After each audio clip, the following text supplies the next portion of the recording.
Our text for today is a simple text, but a very profound text for purposes of reflection.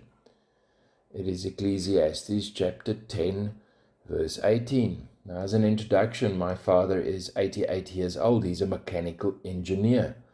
And at age 88, he is still working. I have actually never seen him sit down. I've never really seen him retire.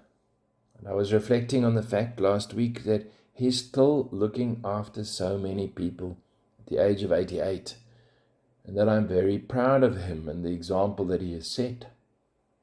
So that said, I was at prayer on Saturday, and one of our elders, Rose Turusida, shared the text, Ecclesiastes 10 verse 18, and it really resonated with me, and it resonated with the group, made us think of our lives and how we're acting physically and spiritually, made me personally think of my father and my own life. Now the text reads as follows in the traditional ESV: through sloth the roof sinks in, and through indolence the house leaks. In the NIV, through laziness the rafters sag, because of idle hands the house leaks. You see, God did not design this world for any one person to be lazy in it. We were made to work in this world and then to rest. That pattern was set for us right at the beginning of the Bible in the book of Genesis. And the pattern is most satisfying and good. It's a godly rhythm that has been given to us. Work and then rest.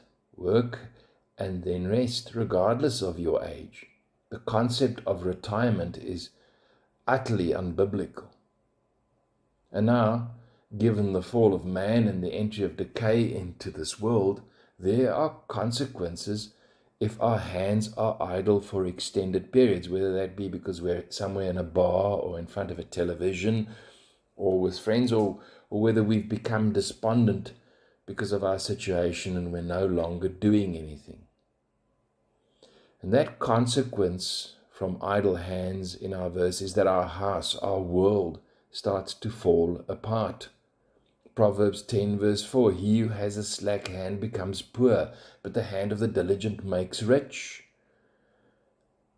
Proverbs 19:24, a lazy man buries his hand in the bowl, or will not so much as bring it to his mouth again. At one stage, I was very involved with vagrants in the church area, and I noticed that when I help them, there is absolutely no change. They do not go stand like other men humbly at the points where they may be picked up for one day's work. The point is that when we become charitable and give the man on the street money, a man who does not want to work, we are breaking the principles that have been set by God. The solution for these vagrants was not that I help them, but that I only help them when they had made a decision to change their lives. And if there's a man on the street and you want to give him money, you first need to journey with him so that you may know what's the situation. Whether this is a man who has real problems or whether this is a man who simply does not want to work. I add that in our lives, often as Christians, we feel an unease and we're trying to find some kind of deep spiritual reason for it. But often it's simply that we've broken the pattern that God has set there. We're not working hard and we're not resting well, and we've filled the work hard spaces with empty things. And so you may reflect on the question of satisfaction. It's deeply coupled to the rhythm and the pattern that God has set there.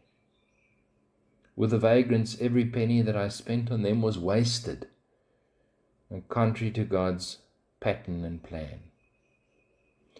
My broader yet unspoken point is that this world is not an easy place. And again, there's so much theology trying to take you to a place of easy. If you just do this and that, Christ is going to make your life easy. It's just not the truth. If you let your guard down, if you become lazy or despondent, if your hands become slack, well, then the rot sets in. Our text warns us so. You must fight against decay. You cannot give up. You cannot long for the past. You cannot be held hostage by your failures. You cannot wallow in self-pity.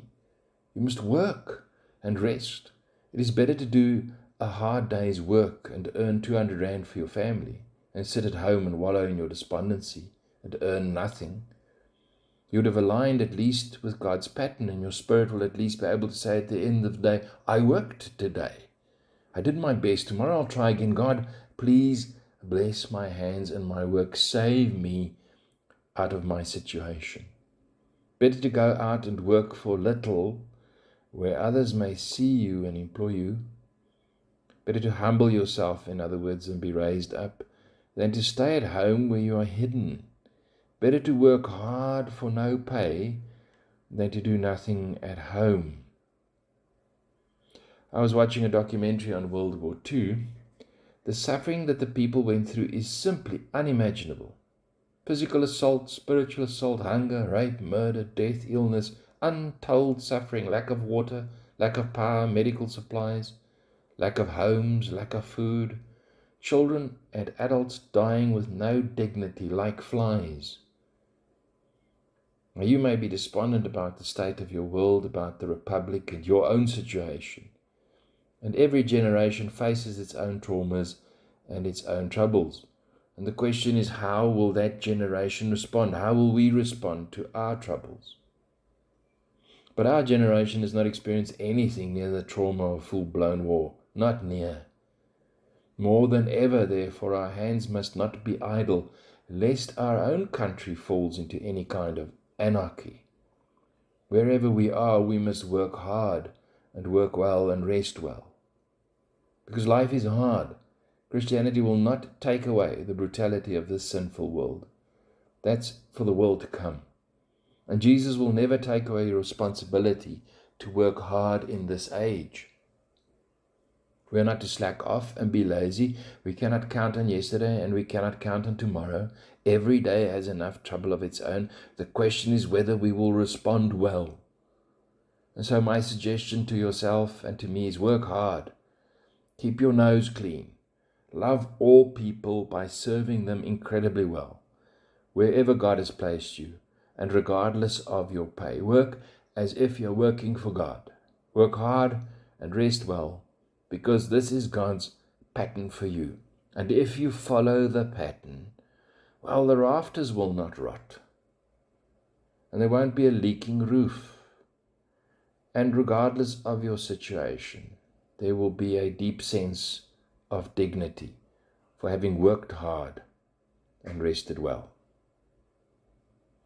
I close as our Saturday prayer group reflected on this text. We also considered the matter of spiritual laziness. Whether our failure to pray, to worship regularly, to read the Bible, to listen to the preaching of the word, whether such spiritual laziness could also bring about a leaking roof and rotting rafters in our hearts. And after some discussion, we concluded that it is so, just as it is in the physical, so it is in the spiritual. Laziness brings about decay. So we prayed for revival, for us and for you.